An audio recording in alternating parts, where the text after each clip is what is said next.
not for you. Leave her be. She's not for you. That's what I should have said. He looked so damn vicious. Just cowered there instead. No doubt in my mind, evil giant meant her harm. I was scrawny. Little boy just looked on in alarm. He curled his upper lip, his version of a smile, leering at her unconscious form, showed he was vile. He snorted like eager buck caught in deepest rut, noticed me in the corner as the door he shut. What the hell are you doing here? He demanded of me, was hesitant a moment in face of his fury. Nothing was my answer, insipid, timid lie, on the edge of calling out, but uttered not a cry.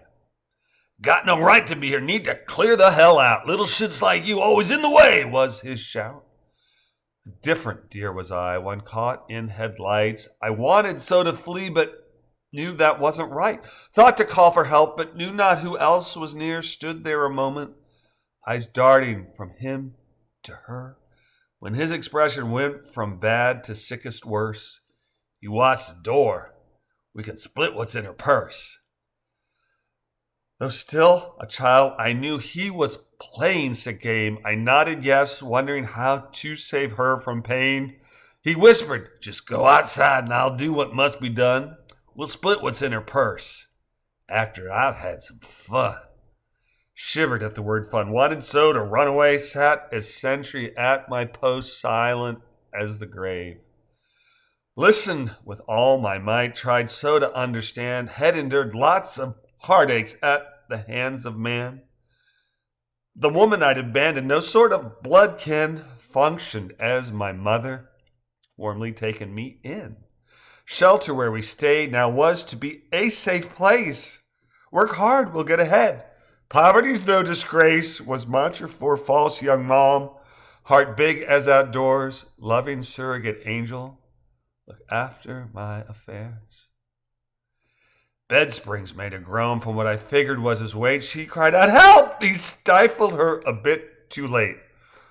Whatever doubt before now, from my mind it fled, felt guilt undurable, wanted giant man dead. Entered and stood in shock, giant's pants below his knees, his two enormous hands, mom's gullet he squeezed. Inaction was short-lived, my eyes had haze of red, grabbed lamp from nightstand and bashed giant on his head.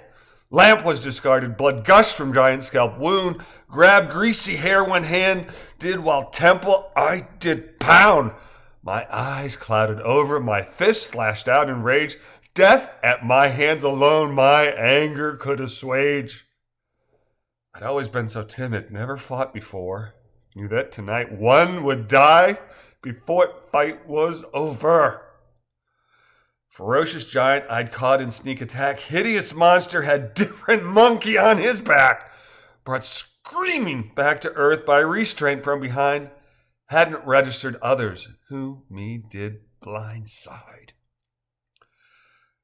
Quickly snared my arms, but neglected heart and legs. Fought with ferocious fire against disgusting dregs. Softly, a hoarse voice penetrated my befuddled head. The hands that restrained me were here for good instead. Mom choked out calming words, though she could barely speak. Knowing that she still lived, anger fled, and I was meek. Sirens filled my senses, then sound of pounding feet. Descending cops would replace victory with defeat. Phalanx of blue entered with hungry pistols drawn. This nightmare would continue long past morning's dawn. 3 brought to hospital, 1 went free, 1 to jail, wound up in foster, and against rapists, I still flail.